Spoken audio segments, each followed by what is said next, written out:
Hello and good morning, everybody, and welcome to our Monday AMA session. As usual, I am Todd. Und ich bin Maren, hallo. And we're happy everyone is with us today. So, ganz kurz auf Deutsch. Erstmal, das Jahr 2020 ist fast vorbei. Es war auf jeden Fall ein seltsames und schwieriges Jahr, nicht wahr, Maren? Ja, schon so ein bisschen anders, ja. Ein bisschen anders, kann man sagen. Und wir haben immer noch ein paar Wochen vor uns, wahrscheinlich schwierige Wochen. Aber immerhin haben wir die Holidays vor uns, wie wir diese Wochen auf Englisch nennen.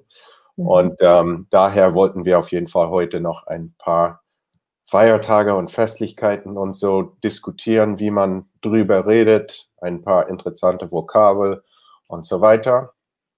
Und wir machen das so ein bisschen, wie wir früher am Mittwochs gemacht haben. Das heißt, eher so ein bisschen intensiv Englisch. Und ihr könnt dann gerne einfach zuhören und ein bisschen Hörübung üben. Und wie immer, keine Sorgen, wenn ihr nicht alles versteht. Das ist ja ein Teil davon, wenn man Hörübungen macht, dass man nicht alles verstehen muss, sondern dass man zuhört und das genießt und so weiter. Und ein bisschen dabei lernt. Wir werden da auch ab und zu mal Pause machen und dann zusammenfassen auf Deutsch und dann interessante Vokabel diskutieren. Ja, und am Ende, wie immer, haben wir ein kleines Quiz vorbereitet und ja, sollen wir anfangen? Yeah, I'm ready. Are you ready, Todd? Let's do it. Let's do it. Let's get started. But first things first. So, how do you greet someone during the holidays? So, in Germany, we say Frohe Weihnachten, or we can say eine schöne Weihnachtszeit. And maybe if you are all already listening and wide awake, then write what can you say in English für frohe Weihnachten oder eine schöne Weihnachtszeit? Write in the comments. And I know a very common greeting, but I'm curious to see whether you know other holiday greetings. Yeah, write them in the comments here. And I'm curious with the German ones, Frohe Weihnachten, eine schöne Weihnachtszeit. Does Frohe Weihnachten work for all of December or just around the 24th and 25th? Yeah, it's a good question. I would say it works in all of December, but you would rather say it if you know, like if I knew that I would see you now for the last time for the rest of the year, then I would say Frohe Weihnachten. Okay. But other than that, I would say eine schöne Weihnachtszeit oder eine schöne Adventszeit. Okay, yeah. Advent, we'll talk about that shortly as well. Yeah. So Elizabeth here wrote the most common greeting, Merry Christmas. That would be the closest example to Frohe Weihnachten, I think. And can you say this in all of December? I think your explanation was a perfect one, which is if you won't see somebody until Christmas, you can say it well before Christmas. But other than that, we have a couple of other really good phrases for sort of this general time period. And that would be something like Happy Holidays. Yeah. And that's also a very neutral thing to say if you have a wide audience, a large audience, and you don't know, for example, if they celebrate Christmas or one of the other holidays during this time, which we'll also discuss in a moment. So Merry Christmas is great. Have a nice Christmas is also perfect from Sigrid. And Happy New Year is another one at the end of the year that we use. Yeah. So we have, I think, Merry, this Merry Christmas is only used for Christmas. And, yeah. Yeah. And but I think it's a normal adjective, right? It used to be like a normal word, right? Like with the same meaning as happy or with a similar meaning as happy. Yeah, exactly. So someone who is merry is someone who is smiling and is just very happy. Yeah. So yeah, almost all other holidays in the calendar, we would say happy. So happy 4th of July and whatever else. Yeah, great. There's also an interesting dialect thing in the UK or in England. you might sometimes hear Happy Christmas. And so they actually have applied happy to Christmas as well. So Merry Christmas is generally common, Happy Christmas in the UK. Yeah. There, Happy Exactly. Christmas. So Cool. I'm kind of curious, Maren, do you know when we say happy holidays, plural, which other holidays do you think we're referring to other than Christmas and New Year's? Ah, okay. So what other holidays? Maybe in other religions, I can think of the Jewish religion. They celebrate Hanukkah around this time of the year, but it's not. I mean, it's often compared to Christmas. I think just for the reason that it's roughly around the same time. What other holidays do we have around that time? So there's another interesting one called Kwanzaa. And that's here. I'll post the name up here. And this is a holiday that's connected to African cultures, and those have also become something that gets celebrated fairly often by certain cultures in the United States as well. And there you say as well, Happy Kwanzaa. So we do have several holidays there. Christmas, I think, is still by far the most prominent, much like it is in Europe. But yeah, happy holidays is a great thing to know, just to be as neutral as you can. So yeah. So yeah, tell me a little bit about Advent and how the Germans celebrate this time of year, Maren. I mean, a lot of this you already know because you have been living here for quite a while. True. But yeah, basically for us, I mean, the Advent side, I think it might be like more famous or more popular than it is in the US. So basically our holiday time starts around the first Advent, then we have the Erste Advent. So this year was end of November. And usually that's the time when the Christmas markets open.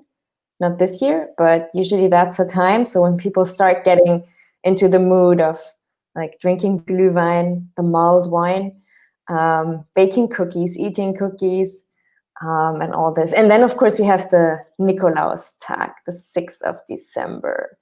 So yeah, where we already give like small gifts, mainly to the children, to the kids. They have to clean their shoes or their boots and put them outside on the evening of the 5th. Do you have this in the US as well? We do, and we have the concept of Advent as well. But I think for many people it's much less of a thing, at least in the United States, and we're way more focused on the sort of the Christmas Eve, Christmas Day period, and everything leading up to that is just general holiday times or whatever. It's interesting with the Christmas markets. That's something I think many Americans think is very European. It's very German. It's very and one of the few places in the US, I think, where they have a big, cool Christmas market is in Chicago, which has a large German background or German immigration population from back a long time ago. So it's kind of cool. But I would say in the US, the holidays sort of kick off or start right after Thanksgiving. So Thanksgiving is at the end of November, and then right after that is sort of the beginning of the Christmas time. And so there's less connection to Advent and more just it's after Thanksgiving, and we've had Black Friday. And so right, Black Friday, and then the stores can like change the decoration to Christmas stuff, right? Yeah, exactly. Yeah. And yeah, and also, I mean, if I think of decorations in the US, I mean, when I grew up, a lot of movies from the US were like popular movies. And what I always have in mind is that the Americans are crazy about lights, that they decorate their houses with like 1 million of lights, sometimes even crashing the whole electricity. So is that true, right? You can see a lot of houses decorated over and over with lights. Yeah, absolutely. And I think here the movies that we think of, Home Alone or some of the other really famous holiday time movies, lights are always kind of at the center, and that's actually true. I grew up in the suburbs in the United States, or Fort Orton, And many people have what are called single-family homes, and I think it becomes a competition for who can put more lights up, who can put more decorations up, and some of the things you see are just incredible. I mean, also wasteful, but incredible. We see nativity scenes. We'll talk about what a nativity scene is in a little bit. And plastic Santas and sleighs with reindeers on top of people's roofs and everything like that. But the other thing I think that's really cool about Christmas where I come from is that we usually have lots of snow around wintertime. And so with all of these lights and decorations and stuff, that's nice. you really have this feeling of a festive atmosphere. Yeah. Elizabeth mentions here, do you have the first, second Advent in the US? Those would be the first 2 Sundays. Is that what that means, Maren? The first and second Advent? Do you think that's what I think I'm not sure. Maybe she means like all the Advents? Maybe the Advent Sundays? So they do exist. I think more for the religious folks. So people who actually celebrate a very Christian Christmas. But I think for most of the population, Advent is kind of something I've heard of, but we don't really celebrate it the way that it's celebrated here in Germany or a lot of Europe, I think. So, yeah. Ja. Cool. Wollen wir kurz Vokabeln aufgreifen? Ja, was wir alles gesagt haben. Genau, wir haben ein bisschen über die Adventszeit und die Feiertage gesprochen und wir haben ein paar Vokabeln genannt und wollen euch mal ein bisschen nach den Vokabeln fragen, ob ihr die verstanden habt. Zum Beispiel habe ich am Anfang gesagt, first things first. Was sagen wir dazu auf Deutsch? That's a like regular thing you can open a sentence with, Todd, right? If you want to, let's do first things first. Yeah, it's a perfect way to open a topic, a really useful way to start something like this, where we're discussing something. It's not exactly the same as let's get going. It's a little bit different. Zuerst is, it's good. Yeah. It's even a bit more specific than that, yeah.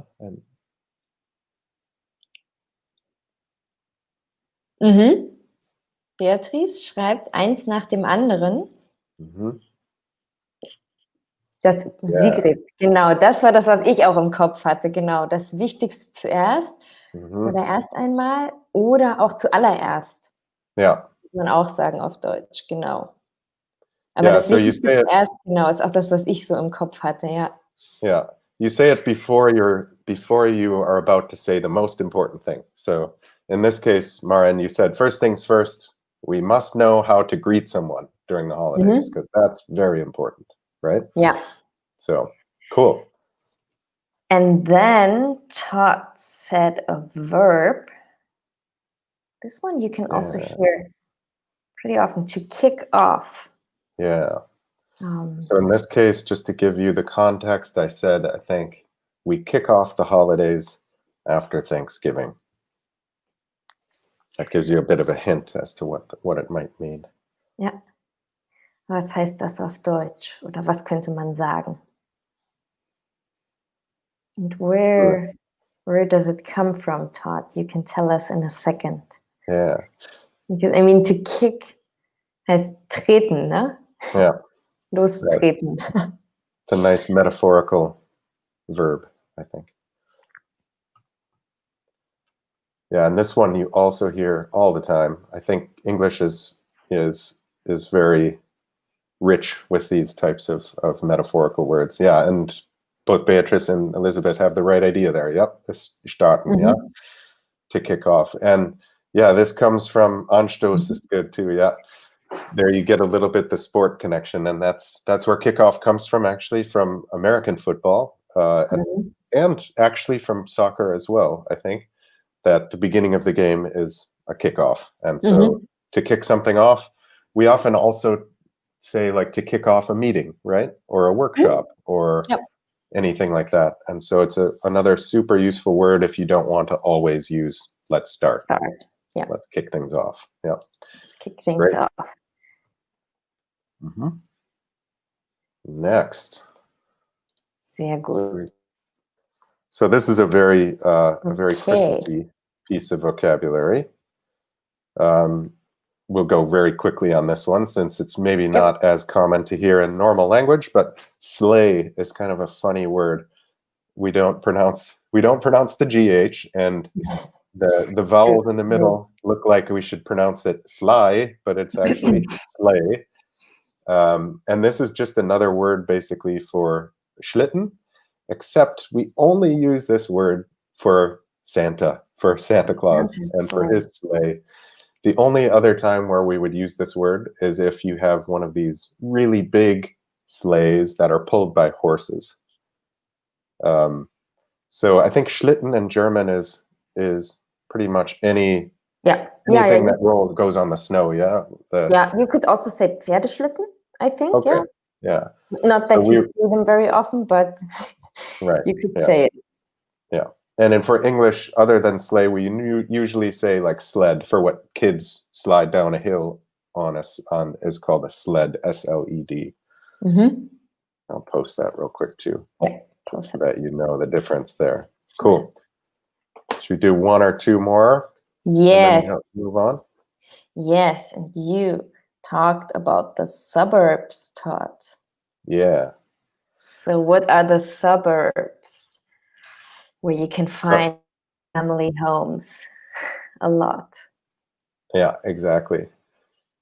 So the suburbs are, there's a direct translation in German, Vorort, but I think we have a specific sort of feel to what the suburbs are in the United States. First of all, they're huge. Most cities in the United States, the suburbs actually have more people in them than the city itself. The example of Minneapolis, where I come from, I think there are about 250,000 people in the city and 1.5 million people in the suburbs. Wow. So the suburbs actually have more people than the city. And most of that, Einfamilienhäuser, single family homes.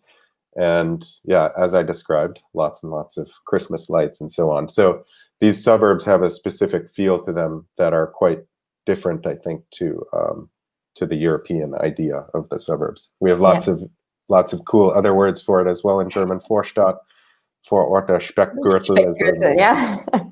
That's another good way of putting it, for sure. But true, it's very different in Germany. Also, we talked about that before, the idea of living in the countryside, US versus Germany, is also very different. So, also ländlich wohnen oder auf dem Land wohnen ist auch in Deutschland ganz anders als in den USA.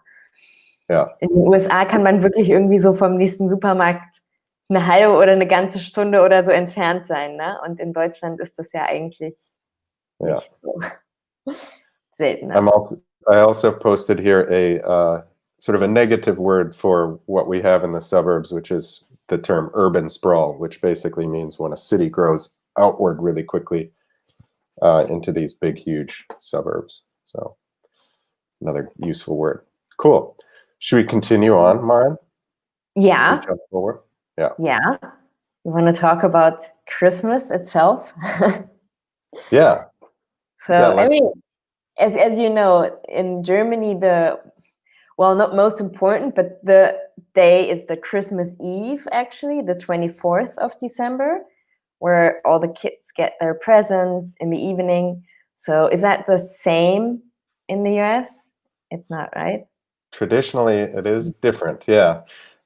Christmas Eve is still a time where family is together and hangs out and has drinks or food and so on, but usually the gifts are exchanged on the 25th in the morning. And the thing I sort of have in my mind as a kid is waking up early in the morning and racing down the stairs to the tree to open your gifts right early in the morning. So it's a very different thing, I think, than the evening. Yeah. So Santa comes during the night, right? On the 24th, there are no gifts under the tree, and if you wake up in the morning, they have mysteriously appeared. Exactly. Yeah. So that's sort of the story that everyone gets when they're a kid, and yeah, we wake up and run down to the tree and open our presents and so on. That's right.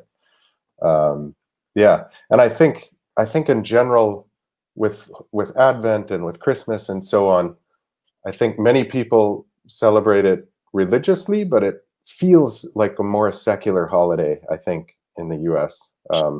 Secular meaning sort of not religious, yeah. Type it, wait. There it is. Yeah, secular. It's another good term to know.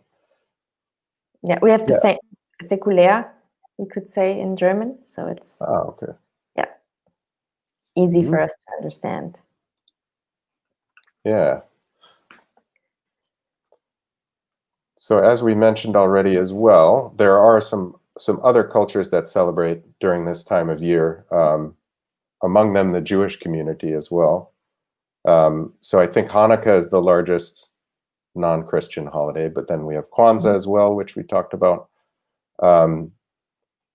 But anyway, yeah, for most families, Christmas Eve isn't the biggest thing.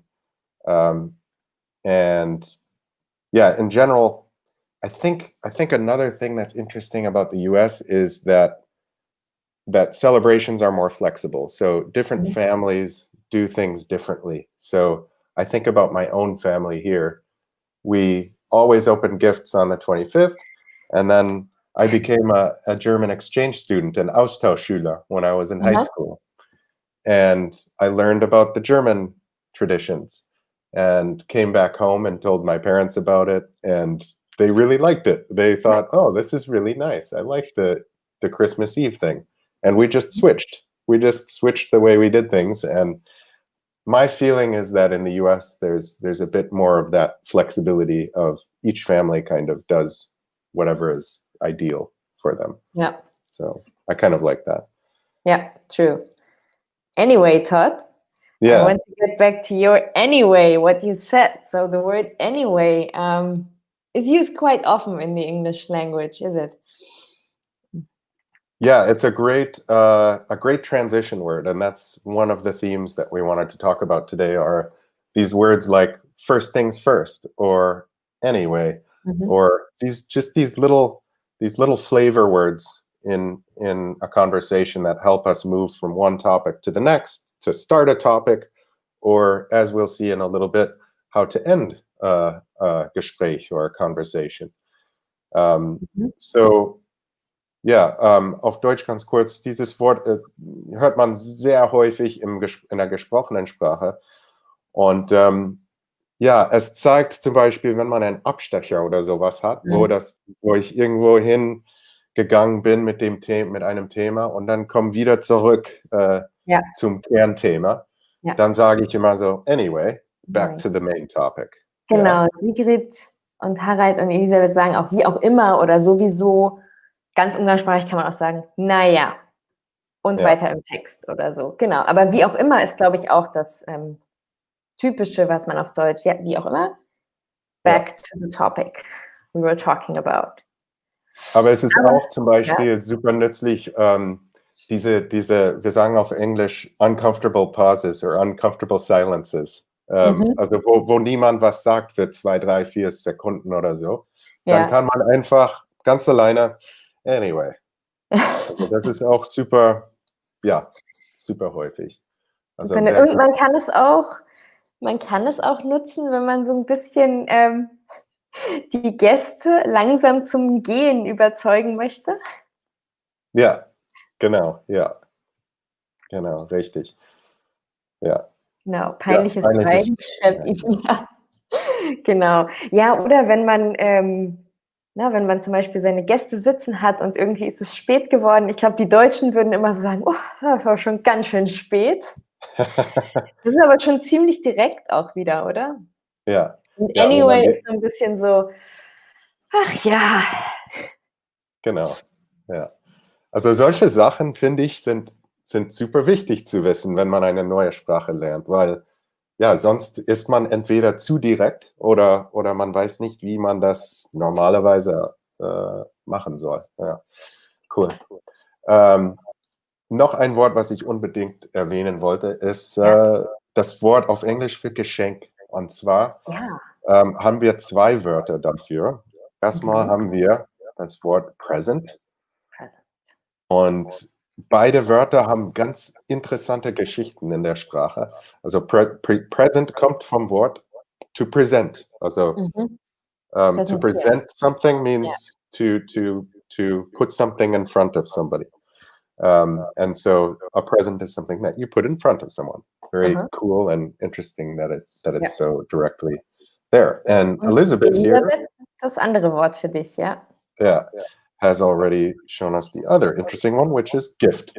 And this is a classic false friend in German, because gift, of course, in German has a very specific meaning, poison in English.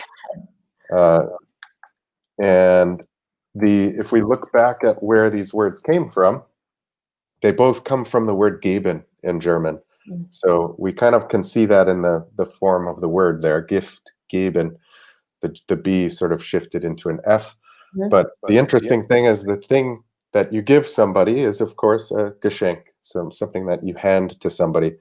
And gift, as in the poison sense, used to go back to like what a doctor gave you, like a dosis was called a gift at the time. Yeah, and then that got switched and shifted into a meaning that only meant poison. So, and after all, medicine and poison, I mean, most often medicine is poison, but in the right dosage.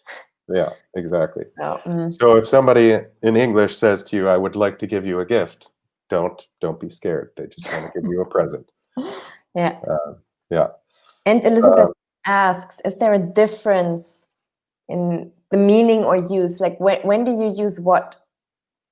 Gift or present and gift. Yeah, they're pretty much exactly the same. I would say very, very lightly there that gift is a little bit more formal sounding. And I think gift is maybe a bit more common in the UK, but they're both used, I think, in most of the English-speaking cultures. So I think you can pretty much use either or. They're both good to use. Yeah. Cool. Should we move on? Yeah. What's next? New Year's. Do you briefly want to talk about New Year's, Todd? Sure. So you for sure see New Year's celebrations in Germany. So as you know, normally we do a lot of fireworks. Not this year, I think, but normally we do. So how is it like in the US? Yeah, is it similar or different? I still remember my first New Year's in Berlin, and I couldn't believe how many fireworks, look up in the sky and there's fireworks everywhere. And fireworks are, of course, very popular in the US as well, but the rules are stricter, the laws are stricter, and so many states you're not allowed to have fireworks. And actually, the 4th of July is kind of the holiday for fireworks. And so I think for New Year's, what's more common are smaller parties at people's houses, and you might have like these little sparklers and a few other interesting decorations. But yeah, I think the thing people think of when they think of New Year's in the United States is the big party on Times Square in New York City with the ball dropping. Yeah, exactly. Yeah, so Elizabeth knows something. Tell us about this, Todd. What is it? I actually don't know the history behind how it started, but the basic idea is that they have a big pole at the top of this building in Times Square, and the ball just kind of represents the year coming to an end. And so I think in the last 5 minutes or so, the ball very slowly comes down. Slowly comes down, and as soon as it reaches the bottom, it sort of like explodes with fireworks and lights and so on, and rings the new year in. Actually, that's a great phrase, to ring in the new year. Das neue Jahr einläuten. Yeah, exactly. Yeah. There you go. Yeah. But Yeah, I think the fireworks aren't as much of a thing. I think it's mainly just friends and family, lots of drinks, champagne, and so on. But yeah, needless to say, much of this won't happen this year This with year. Corona. Yeah. But yeah, I think that's sort of typical for the U.S. Yeah. Um, And you mentioned sparklers. We have them as well. It's the Wunderkerzen. It's yeah. not, I mean, when do you ever use that word? Maybe just for New Year's, but I think it's nice to know Yeah. what it's called in English and in German. So we Yeah. do have them too. And this is often what you, like when people do fireworks outside, the kids get the sparklers and they can, if you do like this, you can kind of draw something in the night. That's pretty fun. Yeah, I like sparklers. Yeah, they're great. Cool. Yeah, and what was I going to say?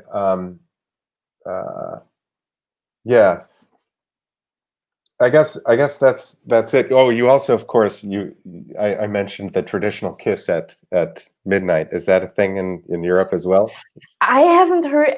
The first time I heard about this was from an American, but I don't know. So what is it? You kiss someone at midnight, and that means luck, good luck for the new year, or Pretty much, yeah. And it's funny because typically it's if you're a couple, right? If you have a significant other, a girlfriend, boyfriend, whatever, you kiss them at midnight. But sometimes friends will also, like, if you're just friends with someone, that might be a time where you exchange a kiss just because it's New Year's. So it's an okay, interesting sort of tradition that you show this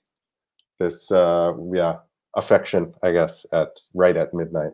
okay. I mean, I would say couples here might kiss at midnight as well, but actually, I don't know about friends. Yeah. Not that I know of, but feel free to let me know in the comments if you think that's a thing in Germany as well. Yeah. A real Yeah, I kiss, think yes, Elizabeth. I think a real kiss, not on the cheek, right? Like a real one. it depends. I mean, this is again one of those things where traditions vary a lot. And I remember New Year's parties where I didn't have a specific significant other girlfriend at the time, but I would sort of do a kiss on the cheek with a good friend of mine or something. So you can do it informally, but it's very common to sort of choose one person that you really sort of ring the new year in with. So to speak. Okay, interesting. Yeah, so with fireworks, yeah, Elizabeth asks again, are there fireworks? I thought it's forbidden. Yeah, so fireworks are mostly illegal. So I think half of the states in the US, you're not allowed to have big fireworks of any kind. And so most of the fireworks on New Year's are these larger shows that like professionals put on. So you go and see a fireworks show. That's more common. Yeah. One of the words I wish we had in English, but we don't, is this concept of zwischen den Jahren. So we don't really have anything to refer to the last week of the year after Christmas. Yeah, but that doesn't exist. It's still in 1 year. It's not in between years. But can you say in between years? I mean, would people understand that, or would they be like, huh? No, if they don't speak German, they would look at you and say, "What does that mean between the Okay. years?" I don't know. Okay. So I think just after Christmas. Yeah. Interesting. But let's see. Maybe if a lot of people use that in English because they are Germans, maybe at some point in time this gets introduced into the English language as well. Who knows? We use it all the time. My friends that all speak German but are English speakers, we say between the years all the time. But it's not common among most English speakers. So cool. So yeah, let's talk a little bit about some of the other transition words that we Yes. used here. So Yes. wir Genau, haben wir hatten früher anyway. schon, go ahead, Maren. Sorry, ja, wir hatten anyway, genau, anyway hatten wir als Transition Word, also um so eine Überleitung zu machen oder wieder zu einem Thema zurückzukommen oder auch um einfach so zu sagen, gut, das war's für heute, anyway. Kann man auch am Telefon sagen, oder? Dort, wenn man telefoniert mit jemandem und dann so, anyway, I gotta go. Ja, genau. Solche Wörter sind besonders wichtig am Telefon oder wo man seinen Mitsprecher nicht sieht oder so, weil da muss man halt ein Wort oder was ja, sagen, um das zu signalisieren. Und da haben wir noch ein paar andere vorbereitet. Und zwar noch ein Wort, was super nützlich auf Englisch ist das Wort all right. Alright. Und das wollten wir einfach so durchdiskutieren, welche verschiedene Bedeutungen dieses Wort haben kann. Und hier sehen wir gleich, dass es viele verschiedene Bedeutungen hat, aber sehr nützlich ist. So, erstmal haben wir einen Beispielsatz, wo man zeigen will, wie wir früher erwähnt haben, das Gespräch geht zu Ende, ja? So, all right, I better get going now, but I'll see you this weekend. So, man könnte natürlich das all right weglassen, aber das klingt so ein bisschen relativ direkt, ja? I better get going now. Ein bisschen, wie sagt man, abrupt auf Deutsch? Ja, abrupt. Genau, ein bisschen, ja. Ja, das Alright macht es so ein bisschen weicher und so ein bisschen freundlicher. Genau. Ja, und dann, du hast noch eine Verwendung von all right. Ja. Und zwar, wenn man, Moment, hier kommt sie. Do you want to go to the grocery store with me? All right. So, ja, hier bedeutet das so gut wie ja oder sowas, aber es ist ein bisschen anders. Was glaubst du da, Maren? Was bedeutet das all right hier eigentlich? Ja, also ich vielleicht eher so ein, na gut. Also vielleicht so, ja, ich habe jetzt nicht so mega Lust drauf, aber ist okay. Genau. Also hier geht es auch um Gefühl und solche Sachen sind auch ganz wichtig in der gesprochenen Sprache, dass man nicht immer das gleiche Wort benutzt, um diese Feinheiten auszudrücken. Ja. Elisabeth schreibt auch einverstanden. Genau, könnte man auch so sagen. Ja. Einverstanden klingt auch so, ja, ist okay, aber klingt nicht unbedingt, als ob man so mega begeistert ist. Ja, genau. Ja. So. Hier haben wir noch ein Beispiel. Und hier ist all right nicht ein Adverb, sondern ein Adjektiv. Und zwar, hier haben wir so ein Beispielgespräch. How did you like the new Star Wars films? They were all right.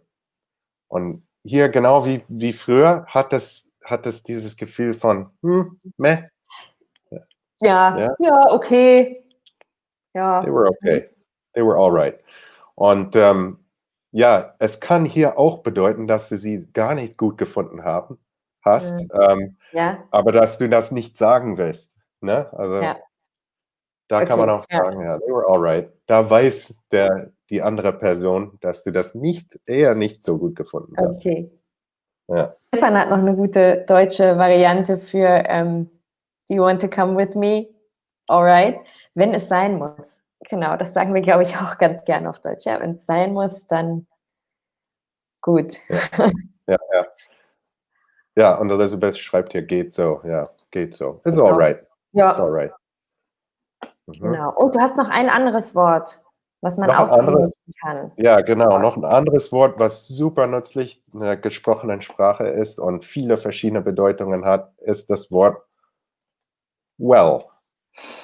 Und ja, hier gibt es kaum eine Übersetzung auf Deutsch. Es gibt wohl Wörter, die man benutzt für well, also in den gleichen Situationen und so, aber ich glaube, im Englischen ist es wirklich super, super flexibel. Also hier kann man auch genauso wie all right zeigen, dass das Gespräch so langsam zu Ende geht oder dass ein Besuch zu Ende geht oder so. Und du möchtest zeigen, ja, it's time to go. Also hier zum Beispiel, well, it's getting late, so I better head home. Also genau wie all right. Ja? Nun, man kann das auch nutzen, wenn man nachdenkt, oder? Dass man so, well, also wenn man so auf Deutsch so oder irgendwie einfach so ein Geräusch machen, um zu zeigen, dass man nachdenkt oder irgendetwas überlegt. Genau, ja. Und diese Bedeutung habe ich auch hier in einem Satz vorbereitet. Ja, wenn du mich zum Beispiel fragst, Ja. Maren, how do Americans celebrate Christmas? Und ich weiß nicht genau. Ich Ja. muss ein bisschen nachdenken. Dann sage ich, well, Ja. well, I don't think that's such an easy question to Mhm. answer. Ja, wir sagen auf Englisch, I'm buying myself time a little bit. Ja. Kauf Was mir sagt man Zeit. dazu auf Deutsch? Ja, sich Zeit kaufen. Ja, genau so, genau gleich. Ja, ich glaube, das kann Ja. man sagen. Ich bin manchmal, Todd, wenn wir so viel Englisch und Deutsch reden, nämlich mal verwirrt. Dann weiß ich nicht, ob ich einfach nur wörtlich übersetze oder ob man das wirklich so sagt. Ja, genau. Also ja, solche Wörter, all right, anyway, well, man lernt sie sehr oft nicht im Unterricht oder wenn man Sprachen lernt, aber sie sind super nützlich und Super super nützlich, wichtig. ja. Und ich würde sagen, das nächste Mal, dass ihr irgendwas zuhört oder Fernsehserie anhört oder anschaut oder so, Mhm. aufpassen, wie werden sie benutzt und vielleicht kriegt ihr da ein Gefühl und ihr könnt das dann auch einmischen in euren eigenen Sprachgebrauch und so. Super. Wollen wir noch ganz schnell ein kurzes Quiz machen, Todd? Ja, Ja? es ist schon 20 vor, aber wir Ja, können aber ganz eintragen. schnell. Ja, und Ja. zwar wollen wir diesmal, dürft ihr nicht aussuchen, sondern ihr müsst ganz aktiv Vokabeln schreiben. Es ist aber nicht so schwer. Das sind alles Wörter, die ich hoffe, wir haben alle erwähnt. Ich glaube ja, ansonsten müsst ihr raten. Das erste wäre Santa rides his with a team of reindeer. Was ist das Wort, was wir dafür brauchen? Da gab es im Englischen, das Deutsche ist ja Schlitten und im Englischen gab es 2 Wörter für Schlitten. Ja, Ja, Beatrice, sehr gut. Margaret, ja, haben alle gut aufgepasst.